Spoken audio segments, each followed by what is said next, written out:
지금 중국군이 서해에 있단 말입니다. 2025년 11월 10일 한국 서해에서 이상한 숫자가 포착됐습니다.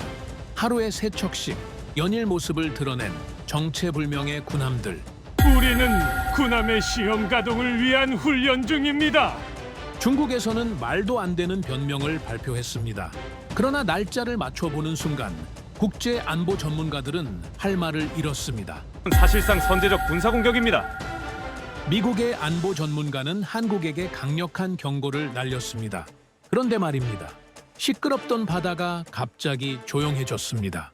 너무 조용해서 오히려 섬뜩할 정도로 말이죠. 중국은 침묵을 지켰고 한국은 조용히 뭔가를 준비하고 있었습니다. 그때 대한민국의 심장에서 은밀히 전달된 한마디. 이제 서해의 규칙을 바꿀 때입니다. 과연 한국은 어떤 선택지를 택한 걸까요? 한국은 서해를 잃어본 적이 있습니까? 없죠. 그래서 모릅니다. 잃어가는 게 어떤 건지. 포성 없이, 선전포고 없이 조용히 밀려나는 그 순간을요. 저는 압니다. 필리핀이 그랬고 베트남이 그랬습니다. 그리고 지금 서해가 그 길 위에 있습니다. 저는 존 레이놀즈입니다.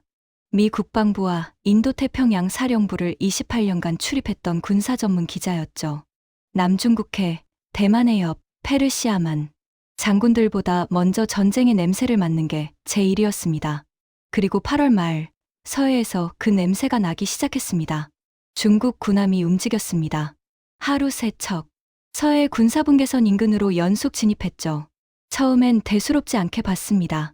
중국 해군 훈련은 늘 있는 일이니까요. 하지만 사흘이 지나고 닷새가 지나도 숫자가 줄지 않았습니다.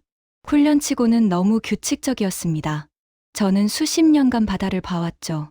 훈련에는 리듬이 있습니다. 시작이 있고 절정이 있고 끝이 있죠. 그런데 이번은 달랐습니다. 시작만 있고 끝이 보이지 않았습니다. 마치 누군가 메트로놈을 맞춰놓은 것처럼 정확한 간격으로 군함이 들어오고 있었습니다. 워싱턴의 옛 동료에게 연락했습니다. 인도태평양 사령부 출신 분석관이었죠. 그도 같은 걸 보고 있다고 했습니다. 그리고 한마디를 덧붙였습니다. 이건 훈련 같지 않다고요. 목소리에 긴장이 묻어 있었습니다. 숫자를 확인하기 시작했습니다. 한국 해군 전체 함정 수는 약 150척입니다. 중국 해군은 370척이 넘죠. 단순 비교는 의미 없습니다. 중요한 건 지속 주둔 능력입니다. 한국은 서해와 동해, 남해를 동시에 지켜야 합니다. 중국은 한 곳에 집중할 수 있죠. 이 차이가 바다 위에서 어떤 의미인지 저는 너무 잘 알고 있습니다.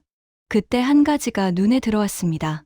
중국 군함 증가 시점이 한미일 정상회담 일정과 정확히 겹쳤습니다. 우연이라고 보기엔 타이밍이 너무 절묘했죠. 외교 테이블에서 하지 않는 말을 받아 위 군함으로 보내고 있었습니다. 이건 메시지였습니다. 군사적 언어로 쓴 경고장이었죠. 전쟁은 포성으로 시작하지 않습니다. 숫자로 시작되죠. 저는 남중국해에서 똑같은 장면을 봤습니다. 처음엔 훈련이었습니다.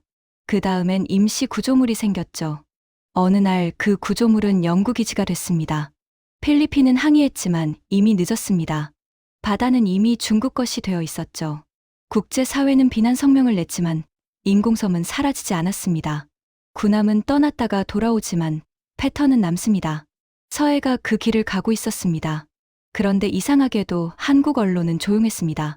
속보 하나 뜨지 않았죠. 마치 아무 일도 없는 것처럼요. 저는 의아했습니다.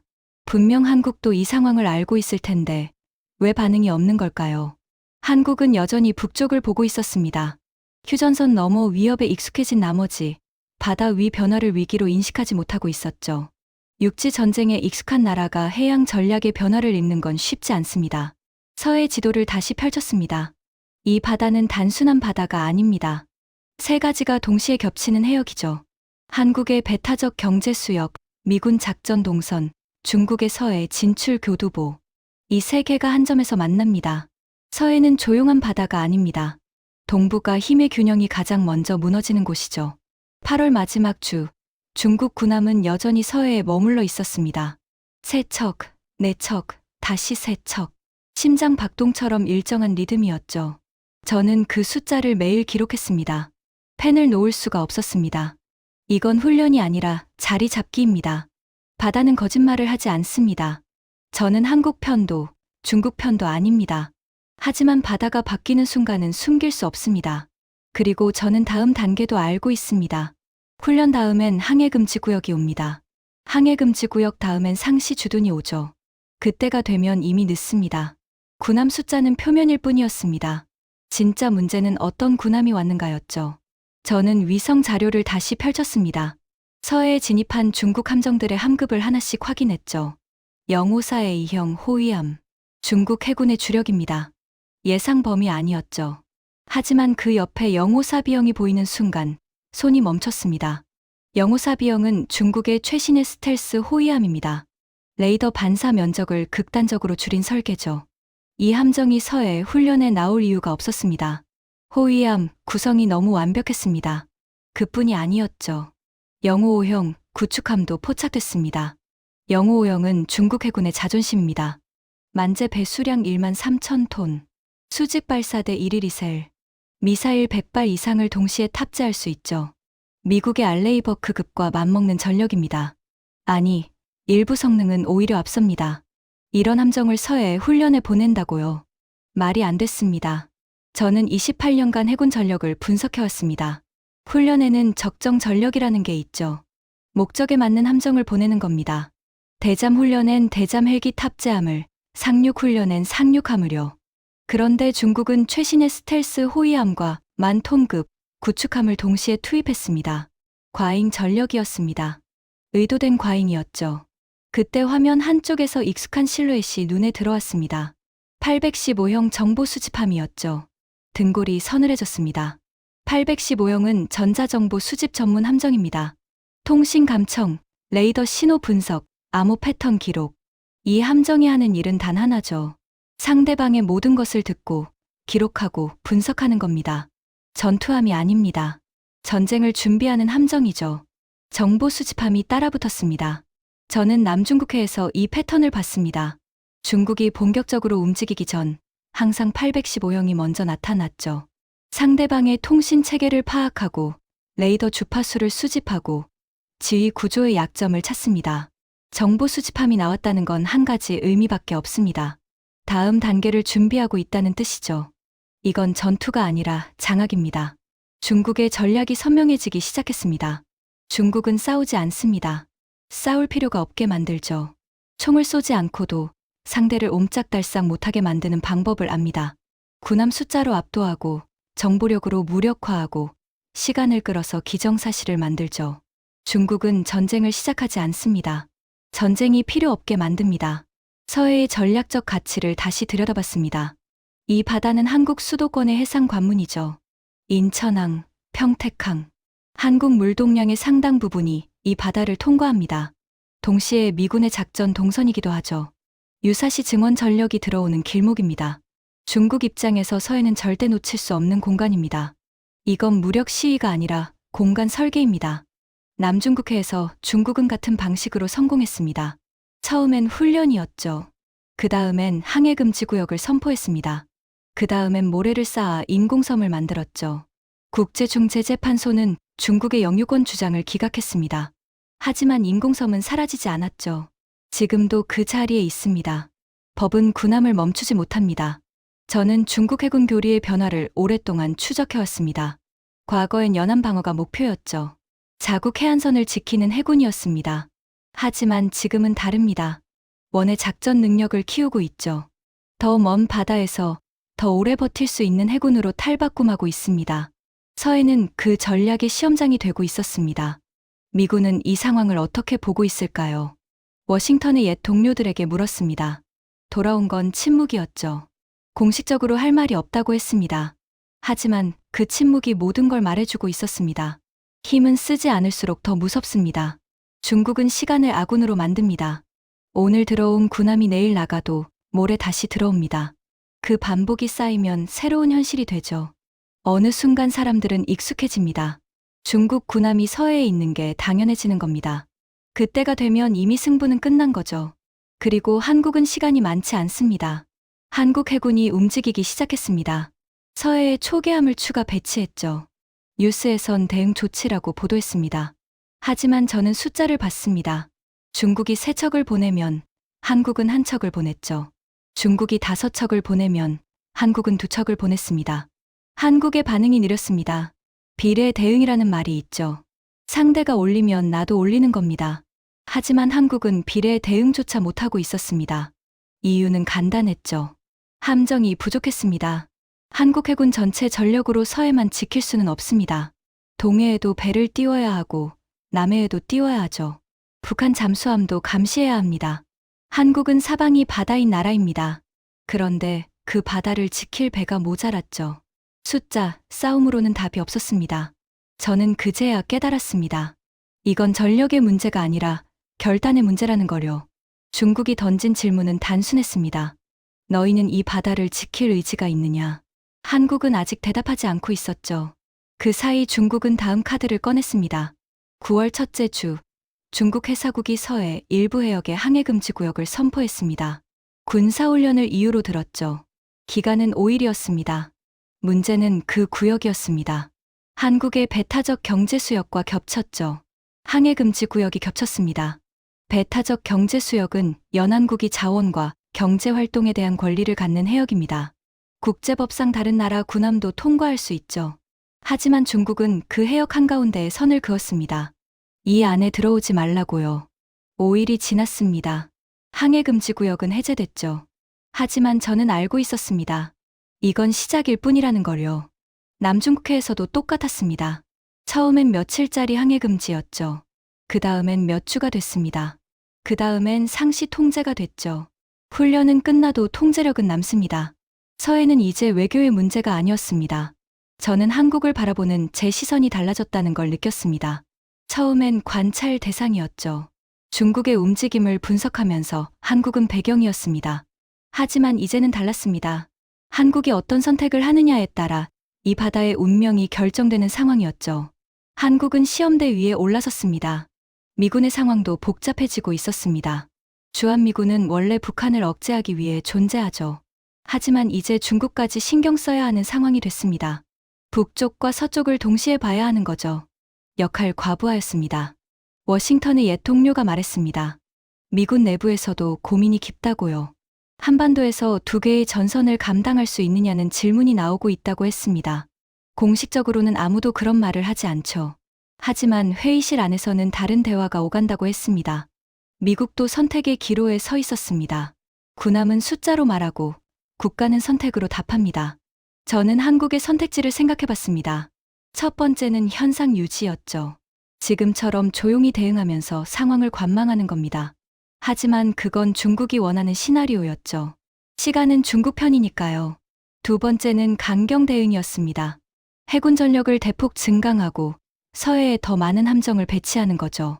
하지만 그건 예산과 시간이 필요한 일이었습니다. 어느 쪽도 쉽지 않았죠.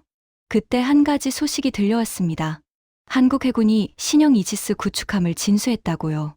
정약용함이었습니다. 한국형 이지스 구축함 3번째 함정이었죠. 배수량 8,000톤 이상, 탄도미사일 요격 능력을 갖춘 최신의 전투함이었습니다.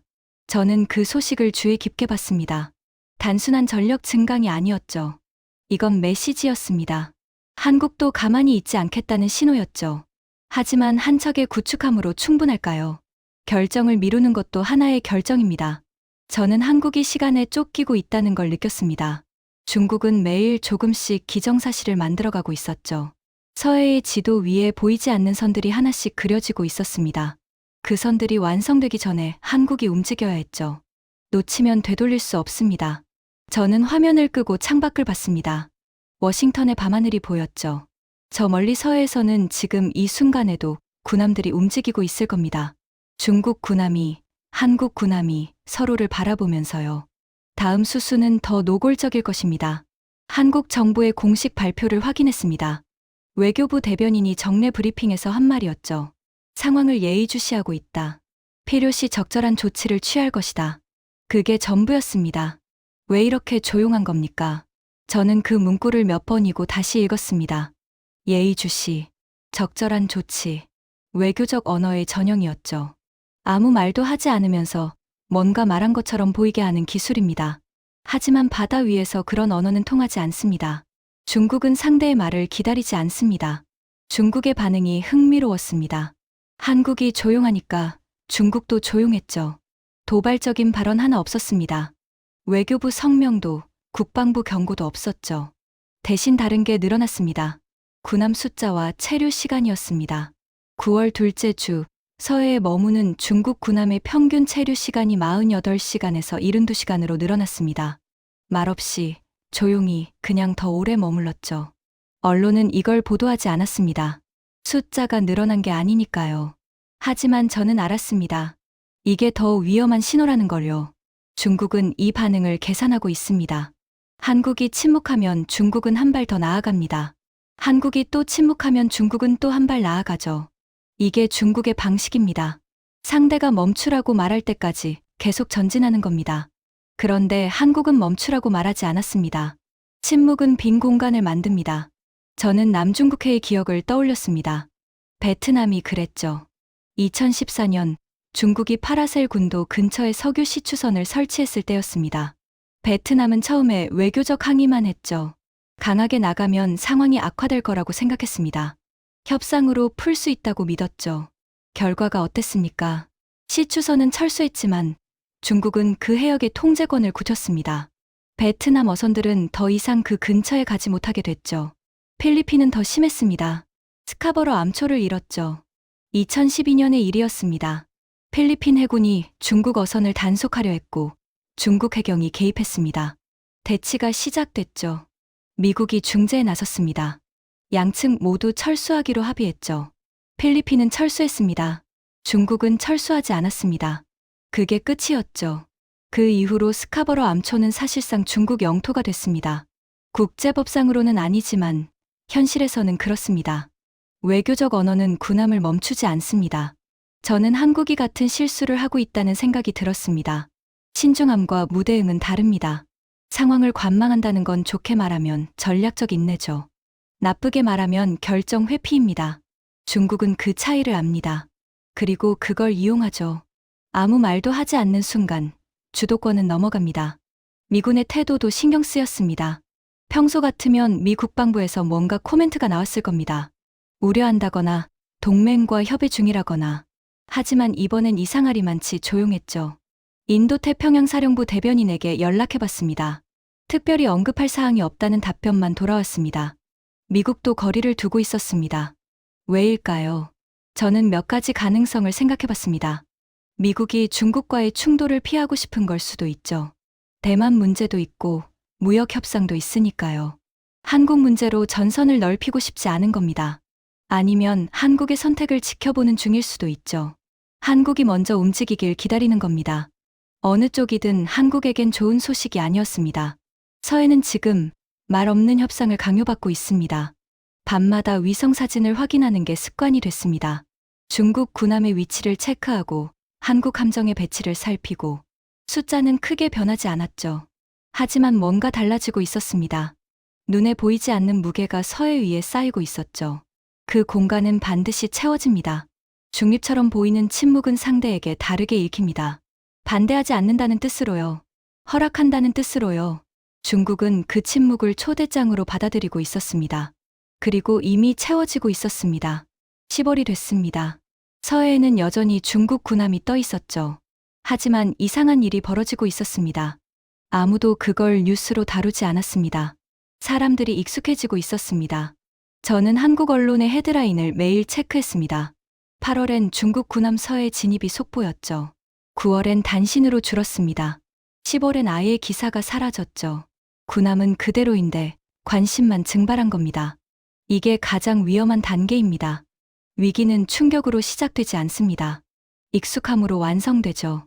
처음엔 모두가 긴장합니다. 뭔가 이상하다고 느끼죠. 하지만 시간이 지나면 적응합니다. 어제도 그랬고, 오늘도 그렇고, 내일도 그럴 거라고 생각하게 됩니다. 그 순간 승부는 끝난 겁니다. 사람들이 놀라지 않는 순간, 패배는 시작됩니다. 항해금지구역 공지도 반복되고 있었습니다. 9월에 한 번, 10월에 2번. 처음엔 5일짜리였죠. 두 번째는 7일이었습니다. 세 번째는 4일이었죠. 불규칙한 것 같지만 패턴이 있었습니다. 간격이 점점 짧아지고 있었습니다. 일시적 조치가 주기적으로 돌아오고 있었죠. 바다 위에 보이지 않는 선이 그려지고 있었습니다. 공식적으로는 아무것도 변하지 않았죠. 한국의 배타적 경제 수역은 그대로입니다. 국제법도 바뀌지 않았죠. 하지만 현실은 달랐습니다. 저는 한국 어민들의 이야기를 찾아봤습니다. 인터넷에 올라온 글들이었죠. 한 어민이 썼습니다. 요즘 그쪽 바다는 안 간다고요. 왜냐고 물으니까 이렇게 대답했습니다. 괜히 걸리면 골치 아프니까요. 걸린다는 게 무슨 뜻입니까? 자기 나라 바다에서 조업하는데 뭐에 걸린다는 겁니까? 하지만 어민들은 이미 알고 있었습니다. 중국 해경이 순찰을 돌고 있다는 걸요. 공식적으로는 자국 어선 보호 명목이죠. 하지만 그 순찰 범위가 점점 넓어지고 있었습니다. 한국 어선들은 슬금슬금 뒤로 물러나고 있었죠. 서해의 크기가 줄어들고 있습니다. 지도상으로는 똑같습니다. 하지만 실제로 한국 어민들이 조업할 수 있는 해역은 작아지고 있었죠. 눈에 보이지 않는 수축이었습니다. 누구도 공식적으로 금지하지 않았습니다. 하지만 모두가 피하고 있었죠. 비정상이 일상이 됐습니다. 저는 분노를 억누르며 자료를 정리했습니다. 화를 내봐야 소용없다는 걸 알았죠. 하지만 이건 너무 명백한 패턴이었습니다. 중국이 쓰는 방식 그대로였죠. 충돌하지 않습니다. 선을 긋지도 않죠. 대신 기준을 바꿉니다. 새로운 현실을 만들어버리는 겁니다. 중국은 선을 긋지 않습니다. 기준을 만듭니다. 이게 바로 중국의 방식입니다. 남중국해에서 성공한 전략이죠. 총 한 발 쏘지 않고 바다를 가져갔습니다. 국제사회는 비난했지만 현실은 바뀌지 않았죠. 중국은 그 경험을 서해에서 재현하고 있었습니다. 위험은 조용할수록 깊어집니다. 저는 워싱턴의 동료들에게 이 상황을 설명했습니다. 몇몇은 고개를 끄덕였죠. 알고 있다고 했습니다. 하지만 대부분은 시큰둥했습니다. 서해요? 거긴 늘 그렇지 않았나요? 그런 반응이었죠. 늘 그랬다고요. 아닙니다. 작년까지만 해도 이러지 않았습니다. 하지만 사람들의 기억은 짧습니다. 6개월 전 상황을 정확히 기억하는 사람이 몇이나 될까요? 중국은 그걸 압니다. 그래서 천천히 움직이는 겁니다. 한 번에 확 바꾸면 저항이 생기죠. 하지만 조금씩, 아주 조금씩 바꾸면 아무도 눈치채지 못합니다. 그리고 어느 날 문득 깨닫게 되죠. 세상이 달라져 있다는 걸요. 지금 말하지 않으면 늦습니다. 저는 펜을 들었습니다. 뭔가를 써야 했죠. 이 상황을 기록하고 알려야 했습니다. 서해에서 무슨 일이 벌어지고 있는지, 한국이 무엇을 잃어가고 있는지, 누군가는 말해야 했습니다. 중국의 진짜 목표가 보였습니다. 충돌이 아니었죠. 새로운 기준을 세우는 거였습니다. 여기까지는 우리가 관리한다. 그 메시지를 기정사실로 만드는 거였죠. 다음은 더 이상 훈련이 아닐 겁니다. 11월에 위성 사진을 열었습니다. 서해에 떠 있는 중국 함정들의 목록을 다시 확인했죠. 숫자는 비슷했습니다. 하지만 구성이 달라져 있었습니다. 중국의 태도가 달라졌습니다. 영호사의 이용 호위함의 비중이 줄었습니다. 대신 영호사 비용이 늘었죠. 스텔스 성능이 강화된 최신함입니다. 영호5형 구축함도 더 자주 나타나기 시작했습니다.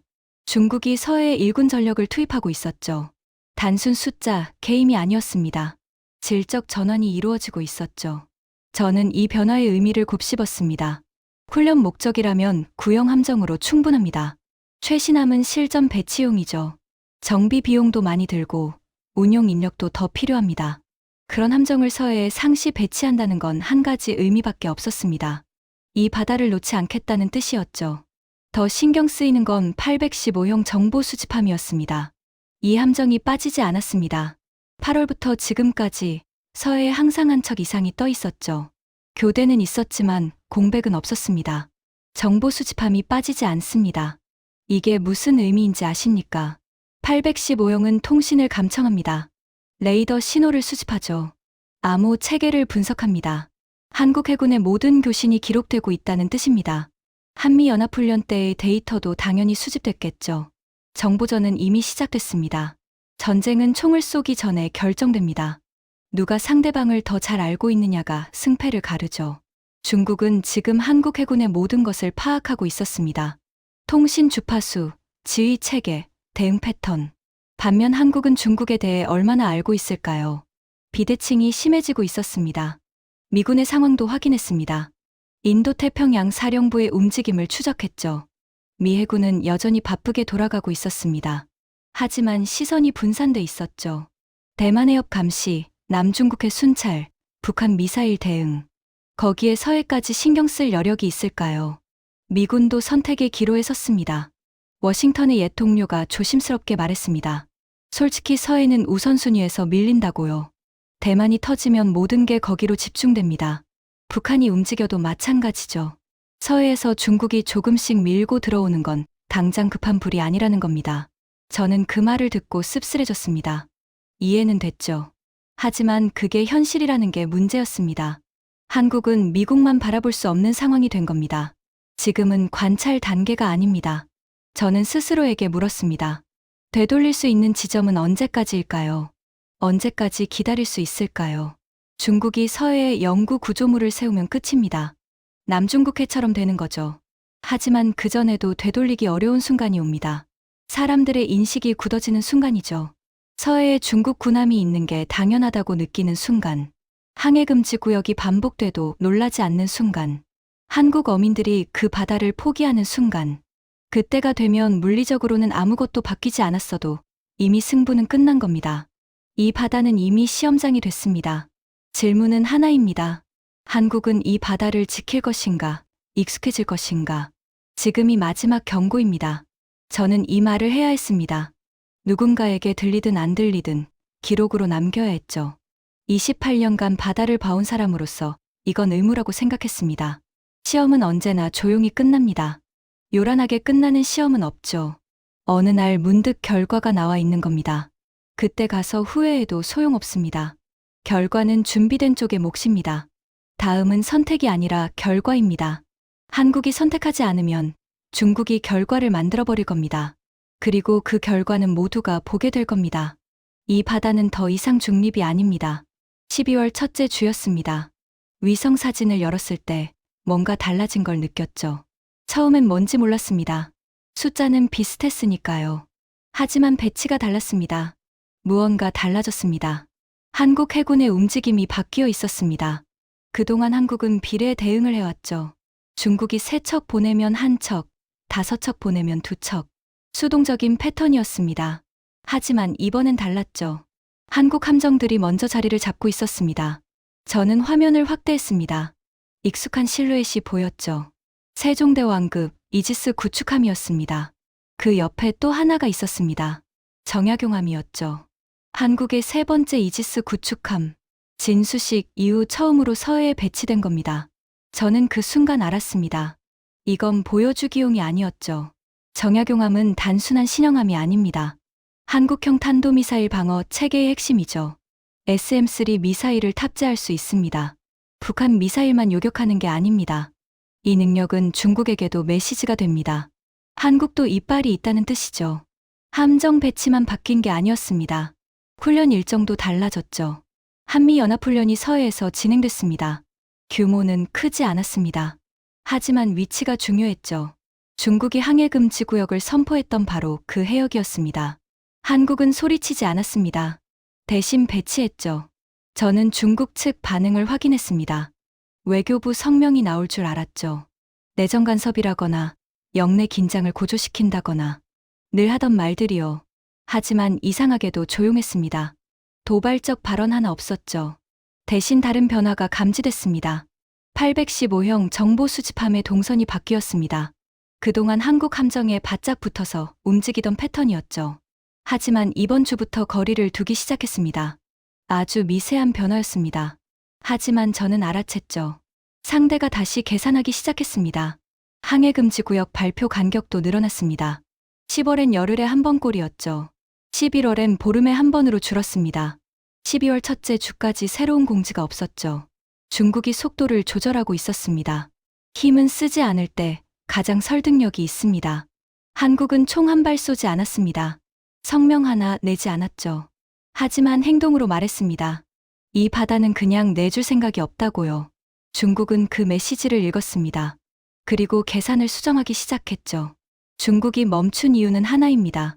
계산이 달라졌기 때문이죠. 저는 안도하면서도 경계를 늦추지 않았습니다. 중국은 멈춘 게 아닙니다. 잠시 속도를 줄인 것뿐이죠. 상대가 만만치 않다는 걸 확인했으니 다른 방법을 찾을 겁니다. 더 교묘하게, 더 천천히. 하지만 끝난 건 아닙니다. 미군의 반응도 달라졌습니다. 워싱턴 동료가 말했죠.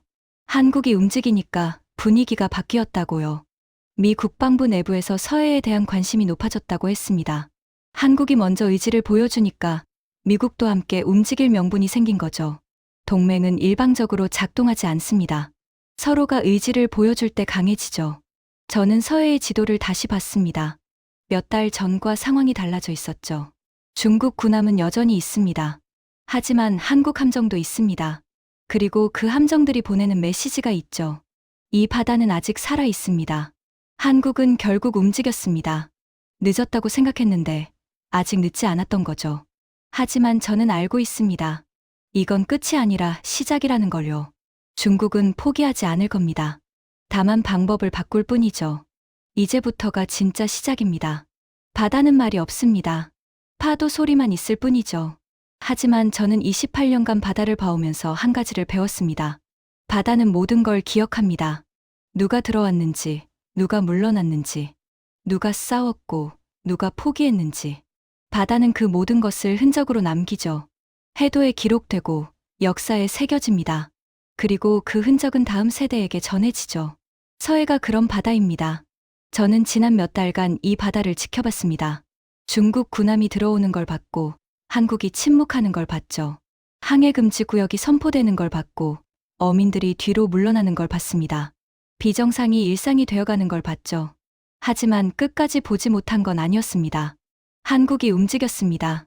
늦었다고 생각했는데 완전히 늦지는 않았죠. 이지스 구축함이 서해에 배치됐습니다. 한미연합훈련이 재개됐죠. 중국의 계산이 달라지기 시작했습니다.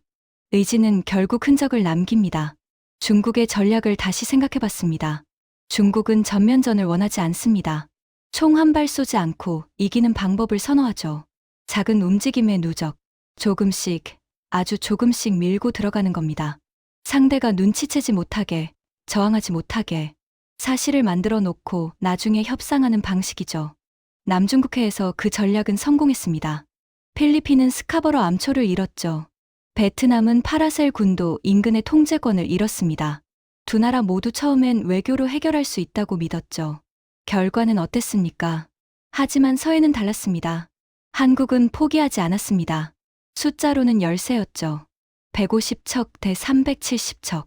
비례 대응조차 어려운 상황이었습니다. 하지만 한국은 다른 걸 보여줬죠. 이 바다를 놓지 않겠다는 의지였습니다.